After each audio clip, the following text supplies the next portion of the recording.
खुरूज अनिल मज़हब की तीसरी सूरत है हुकूमती फ़ैसला। देखिए मशहूर मक़ूला है हुक्मुल हाकिमी राफ़िउन लिल खिलाफ़। ये मक़ूला आप याद भी कर लें कि हाकिम का फ़ैसला इख्तिलाफ़ को ख़त्म करने वाला होता है। लेकिन ये जो कायदा है ये इतना अमूमी भी नहीं है, बहुत ज़्यादा आम भी नहीं है। बाज़ सूरतें ऐसी हैं जहाँ पे हुक्म हाकिम होगा और वो राफ़िल खिलाफ़ नहीं बनेगा। इसलिए यहाँ पे कुछ तफसील समझना ज़रूरी है कि हाकिम से क्या मुराद है। हाकिम कभी मुज्तहिद काजी भी होता है, कभी गैर मुज्तहिद काजी होता है, कभी पार्लियामेंट भी हो सकती है, कभी सरकारी ऑफिसर भी हो सकता है। फिर वो सरकारी ऑफिसर जो होगा या कमांडर भी हो सकता है। जो कमांडर और सरकारी ऑफिसर होगा वो अपने मातहत है उनके मज़हब के उनके मसला हम मसलक होगा या दूसरा मसलक होगा। काफ़ी सारी इसकी सूरतें हैं। तो पहली सूरत ये है कि मुस्लिम गवर्नमेंट का कोई काजी हो और वो मुज्तहिद हो या मुफ्ती हो और वो मुज्तहिद हो, उसके इख्तियारात दिए गए हों फैसलों के। और ये बात पिछले सबक में आपने पढ़ी है कि आजकल जो ये बैनुल अक़वामी सतह पे जो मुशावरत होती है उलमा किराम की, वो फैसले करते हैं या वो तय करते हैं जदीद मसाइल में मामला तय करते हैं, या मुल्की तौर पर मुल्की सतह पे उलमा की मजालिस होती हैं वो उसमें बातों को तय करते हैं। तो वो भी एक तरह के वो इज्तिहाद ही है, वो भी उसको भी उस पूरी एकेडमी को हम मुज्तहिद कह सकते हैं। तो इसके फ़ैसले की इस मुज्तहिद मुफ्ती या मुज्तहिद काजी के फ़ैसले की दो सूरतें हो सकती हैं। एक तो ये कि लेकिन देखिए मुफ्ती की में ये कैद लगाई कि वो मुफ्ती ऐसा हो जिसके इख्तियारात हों और वो एक तरह का काजी का ओहदा उसके पास हो। तो उसका फ़ैसला है तो कतइयात से मुताल्लिक़ होगा या फिर मुख्तलिफ़ी मसाइल से मुताल्लिक़ होगा। अगर कतइयात से मुताल्लिक़ हो तो उसूल वाज़ेह है, ख़ुद कुरान करीम में तय कर दिया है अतिउल्लाह व अतिउर रसूल। तो लिहाजा अगर इनका फ़ैसला मुवाफ़िक़ है तो फिर नाफिज़ होगा और हर एक को मानना ज़रूरी होगा, इसलिए कि तो कुरान और सुन्नत का फ़ैसला तो कतई है। और कुरान और सुन्नत के ख़िलाफ़ कोई भी फ़ैसला किसी भी अदालत में चैलेंज कर दिया जाए तो ज़ाहिर कुरान और सुन्नत ही मुक़द्दम है। लेकिन अगर खुदा न खास्ता इनका ये फ़ैसला कुरान और सुन्नत की कतइयात के मुखालिफ है तो ज़ाहिर है हमने कुरान और सुन्नत को हमारे सर आँखों पर है, वो हमारे सरों के ताज हैं। किसी मुज्तहिद का कोई कौल जो कि कतइयात के ख़िलाफ़ होगा हम उसके हरगिज़ भी पाबंद नहीं हैं। और दूसरी अदालत में अगर इस ऐसे केस को चैलेंज किया जाता है तो दूसरी अदालत में भी लाजिम होगा कि वो इस कतइयात के ख़िलाफ़ और सरीह नुसूस के ख़िलाफ़ जो फ़ैसला किसी ने दिया है उसको मनसूख कर दे। तो यहीं से उन लोगों के एतराज़ का जवाब भी निकल आता है जो तक़लीद को शिर्क फिल हुक्म या शिर्क फिल ताअत कहते हैं, क्योंकि शिर्क तो उस वक़्त होता है जब वो कतइयात और सरीह नुसूस के मुकाबले में भी उलमा मशाइख की बात मानी जाती है। जबकि हम तो ये वाज़ेह तौर पर कह रहे हैं कि अगर कतइयात के ख़िलाफ़ उलमा मशाइख का फ़ैसला होगा तो उसको भी हरगिज़ भी कबूल नहीं किया जाएगा। तक़लीद तो ज़नियात में होती है, जहाँ भी इख्तिलाफ़ी मसाइल होते वहाँ होती है। दूसरी सूरत यह है कि उस काजी मुज्तहिद का जो फ़ैसला है वो मुख्तलिफ़ी मसाइल से मुताल्लिक़ होगा। इसकी फिर दो किस्में हैं। ये बात याद रखें कि हुक्मुल हाकिम राफ़िउन लिल खिलाफ़ जो कहा है, इसमें लफ्ज़ लिल खिलाफ़ खुद बता रहा है कि ये कायदा इख्तिलाफ़ी सूरतों से मुताल्लिक़ है। इत्तिफ़ाक़ी और कतइयात से तो ये कायदा बहस ही नहीं करता, इसलिए कि वहाँ तो तय है कि वो कतइयात को माना जाएगा, मुत्तफ़क़ अलैह बातों को माना जाएगा। तो असल जो कायदा शुरू हो रहा है हुक्मुल हाकिम राफ़िउन लिल खिलाफ़ का, वो इस दूसरी सूरत से शुरू हो रहा है कि मुज्तहिद का जो फ़ैसला है वो मुख्तलिफ़ी मसाइल में हो। तो अब इसके देखिए मुख्तलिफ़ी मसाइल की दो सूरतें होती हैं। एक तो ये कि उस मसले के मुख्तलिफ़ी होने का में इत्तिफ़ाक़ होगा या उसके मुख्तलिफ़ी होने में इख्तिलाफ़ होगा। अब सवाल पैदा होगा कि मुख्तलिफ़ी होने में इख्तिलाफ़ कैसे होगा। उसकी सूरत ये है कि मिसाल के तौर पर किसी दौर में, बिल्कुल इब्तिदाई दौर में, सहाबा या ताबीन के दौर में किसी मसले में इख्तिलाफ़ था, लेकिन फिर बाद के अदवार में इत्तिफ़ाक़ हो गया उस पर। जैसे उम्मे वलद की बै है कि सहाबा किराम के में से बाज़ सहाबा इसकी बै को जायज़ करार देते थे, लेकिन बाद में सबका इत्तिफ़ाक़ हो गया कि उम्मे वलद की बै जायज़ नहीं है। या मसला एक साल है कि इसमें पानी के निकलने से ही ग़ुस्ल वाजिब होता है या नफ्स दुखूल भी काफ़ी है। तो बाज़ सहाबा किराम का मौक़िफ़ ये था कि इन्नमल माउ मिनल मा, कि पानी निकलेगा दुखूल हो और पानी ना निकले तो कहते थे गुस्ल वाजिब नहीं होगा, लेकिन फिर बाद में सब पे इत्तेफाक हो गया तमाम सहाबा किराम का कि दुखूल की सूरत में माँ यानी पानी के निकलना कोई ज़रूरी नहीं है। तो इस तरह की मसाइल जिसमें पहले किसी ज़माने में इख्तिलाफ रहा लेकिन फिर बाद में इत्तिफाक हो गया और एक नुक्ते पर सब मुत्तफिक हो गए, तो ये मतलब है इसका कि उसके मुख्तलिफ ही होने में इख्तिलाफ। तो अगर ये दूसरी सूरत हो कि उसके मुख्तलिफ ही होने में ही इख्तिलाफ हो और ये जो काजी मुज्तहिद है उस दूसरी जहत को इख्तियार कर ले, जो यानी पहले जो इख्तिलाफ था सदियों पहले जो सहाबा के दौर में जो इख्तिलाफ था उस शिक को इख्तियार कर ले। मसलन उम्मे वलदा की बै को जायज़ करार दे दे, फ़र्ज़ करें, तो इसमें फिर क्या हुक्म होगा?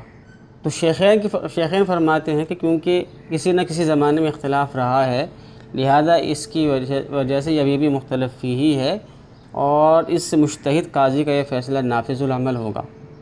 जबकि इमाम मोहम्मद फरमाते हैं कि जब उस मसले के अंदर जो इख्तिलाफ़ी नुक्ता था वो ख़त्म हो गया और ये मसला मुत्तफ़क़ अलैह हो गया है, लिहाजा ये मसला क़तइयात और इत्तिफ़ाक़ियात में शामिल हो जाएगा और इसमें किसी भी काजी का चाहे मुज्तहिदी क्यों ना हो इसके इख्तिलाफ़ का कोई एतबार नहीं होगा। तो ये इख्तिलाफ़ है इसमें।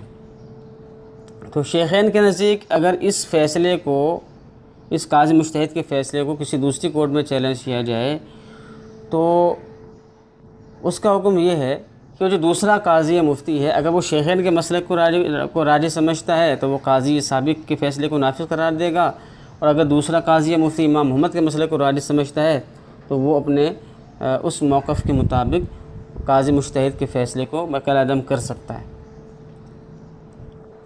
और अब इस मसले में हम क्या राय दें, तो उसका यानी सही बात क्या है? इसमें इमाम मोहम्मद का कौल राजे या शेखैन का कौल राजे है, ज़ाहिर इसी पर दार मदार है।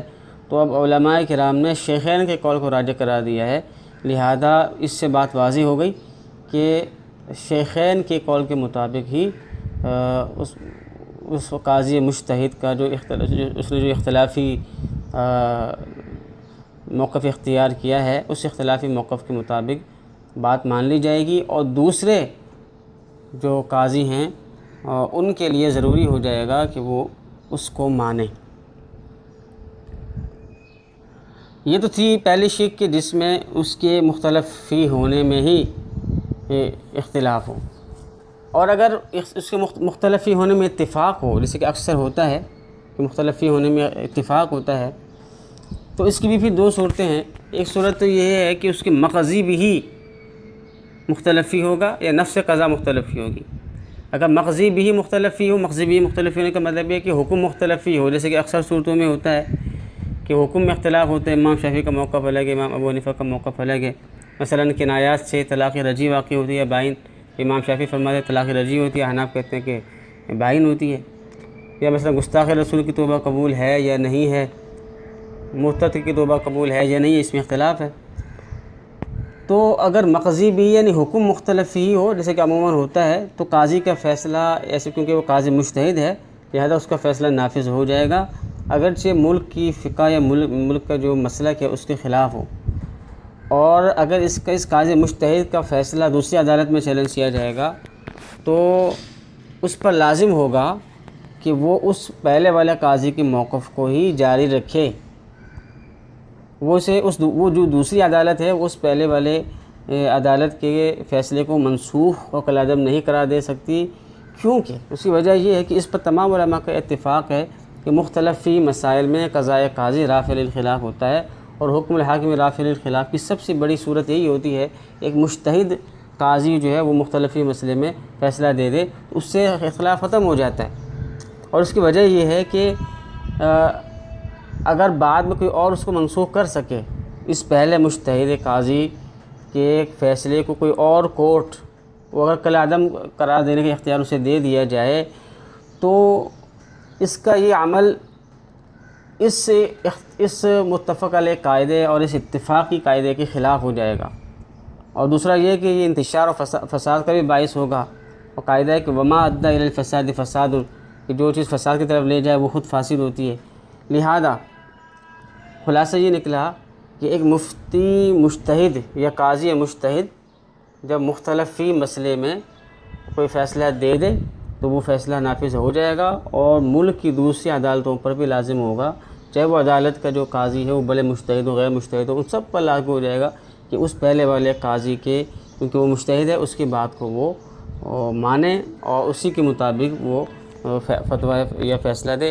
और जो मुफ्तियान किराम इस मुल्क में, तो उनके लिए भी ज़रूरी होगा कि वो उसी के मुताबिक फ़ैसला या फतवा दे। और दूसरी सूरत ये है कि नफ्स क़ज़ा मुख्तलिफ़ी हो। नफ्स क़ज़ा मुख्तलिफ़ी होने का मतलब क्या है कि मसला तो है इख्तलाफ़ी, लेकिन वो इख्तलाफ इस नौइयत का हो कि इसी नुक्ते पर इख्तलाफ हो जाए कि अदालत इस बारे में फ़ैसला दे भी सकती है कि नहीं। जैसे आजकल की इस्तिलाह में कहा जाता है कि ये केस काबिल सिमात है कि नहीं, तो काबिल सिमात ना हो तो अदालत केस सुनती ही नहीं है, मुकदमा खारिज कर देती है।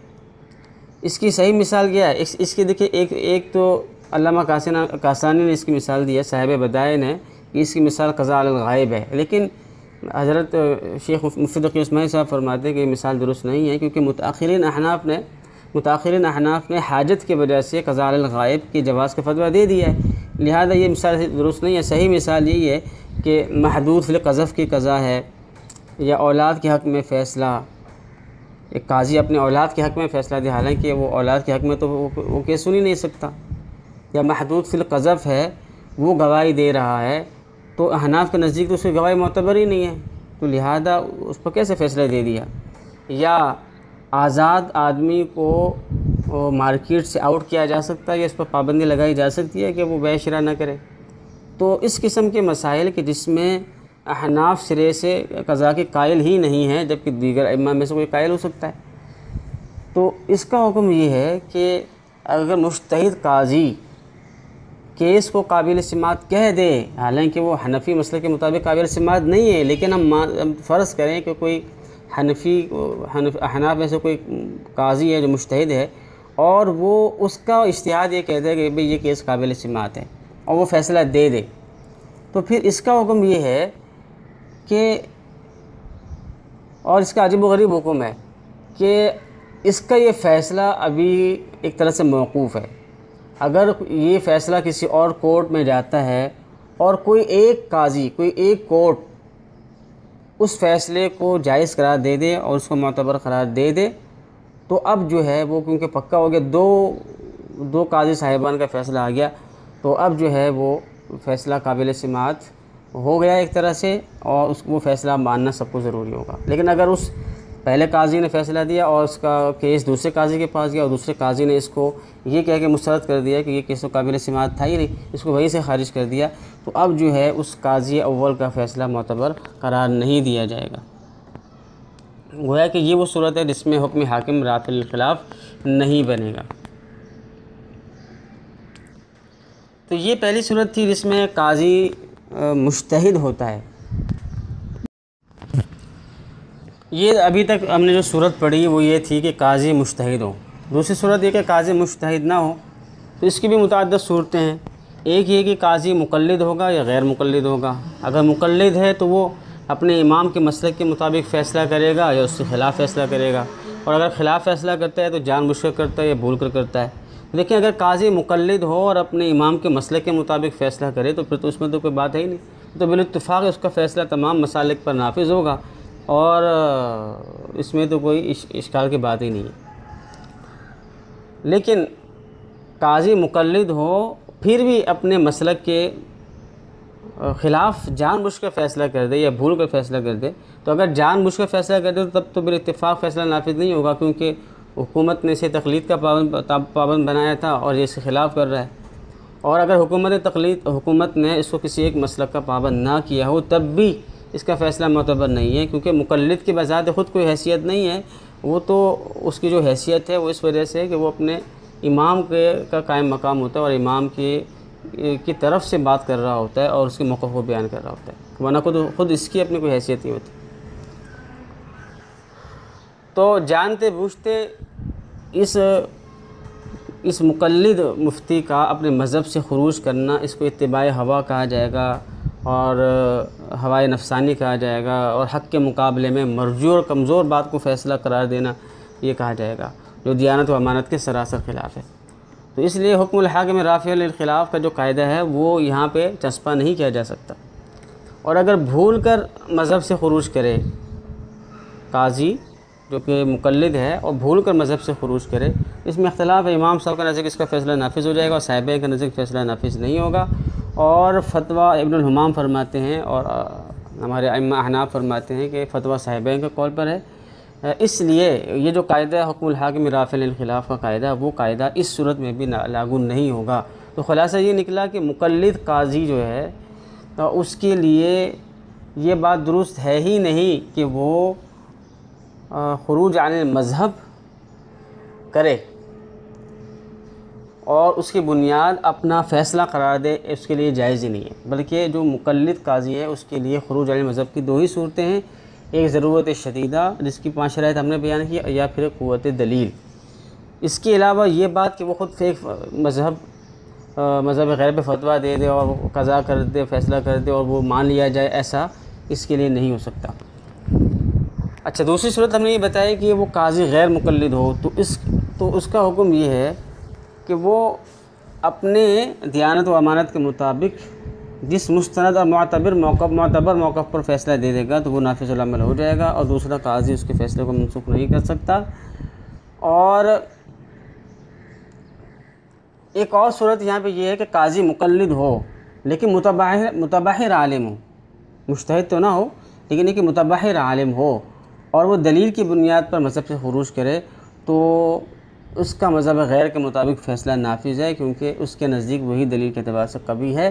ये बात हम पहले कह चुके हैं, लेकिन क्योंकि किताब में इसको अलग से बयान किया गया है इसलिए हमने इसको अलग बयान कर दिया।